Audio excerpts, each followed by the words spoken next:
Alright, so welcome to ECO 2013 Macroeconomics, and in this video tutorial we're looking at question 2 from homework 5. And in this question we have two easy sub-questions.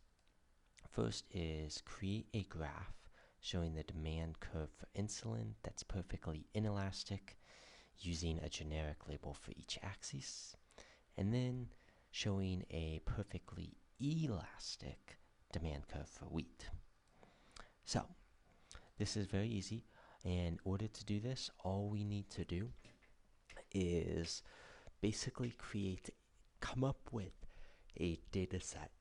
So come up with a fake price and fake quantities, and we need 2 points on this line. We need a point to start at and a point to end at, and they should be, in the perfectly inelastic case, should be going straight up and straight down, and for perfect demand elasticity they should be going from left to right, straight left, straight right.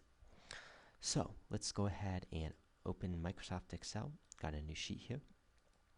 I'm gonna create two tables. The first is going to be for insulin, part A, and then the second is going to be for wheat, part B. So to do that, I'm going to type in insulin, and my price is going to be one column, and then my quantity demanded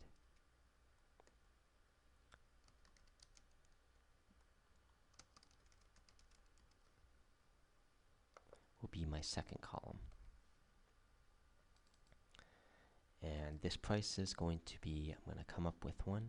I'm going to say $5, and that's going to be point A. I'm going to insert another column here. Point A, B. And then my second price will just be $10. And I'm actually going to change this first price to $1. Oops. From $1 to $10. And then my quantity demanded, because it's going up and down, it's going to be the same. So we'll say 50.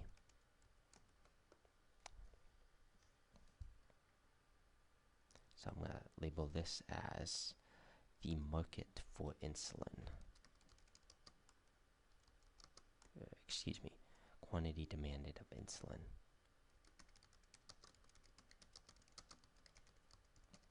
Market demand for insulin, I like that. Okay, next I'm going to take this and I'm going to copy the entire table below, and I'm going to change it from market demanded to insulin, the second table that I just made, to market demand for wheat. And in this case, my quantity demandeds are going to change, but my price is always going to be the same. So at a price of $5,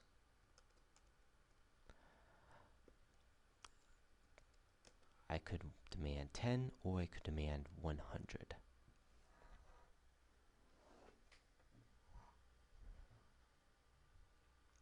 Actually, this should be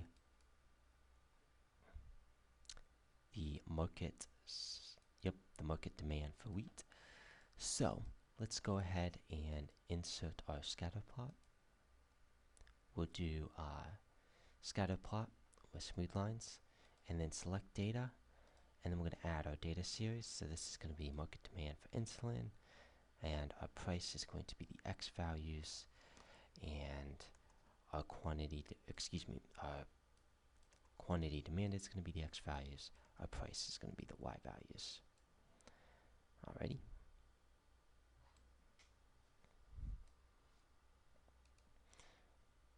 And what we want to do now is just clean this up. So we are going to add horizontal, vertical axis titles.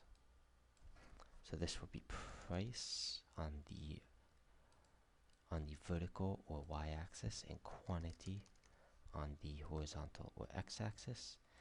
And I'm going to right-click the x-axis, go to Format Axis, and now over here we see that we have axis options, and one of these is bounds. So I'm going to change the maximum bounds from 60 to 100. And what it's going to do is it's going to change my x-axis, what it shows on the chart. So I'm going to make it go from 0 to 100. All right. And then now we want to do the same thing for price. So, excuse me, for wheat. So we want to go to insert a new table. We want to move that table a little bit. So it's not quite in the way. And then right click, select data. We're going to add our data series. So the data series is going to be market demand for wheat. Our X values are going to be our quantity demanded. Our Y values are going to be our prices. And then we will add in our chart elements, which is our primary horizontal axis, and then a vertical axis. The vertical axis or y-axis will be price. The horizontal axis will be quantity, U-A-N-T-I-T-Y. And then what I want to do is I'm going to click my y-axis, and I'm going to right click it, go to format axes. I get my panel over here on the right of my screen, and I'm going to change the under axis options, which is this green bar right here. I'm going to change the maximum from 6 to 10 under axis options. And then now it changed it, and it's just so it's in the middle of the chart. I want the line that I made in the middle of the chart. So now we have our market demand for insulin and our market demand for wheat. So we've just answered both parts from question 2. Super easy, not very much to do at all. So we'll right click our sheet, rename it to question 2, and click save. All right, good job, good job.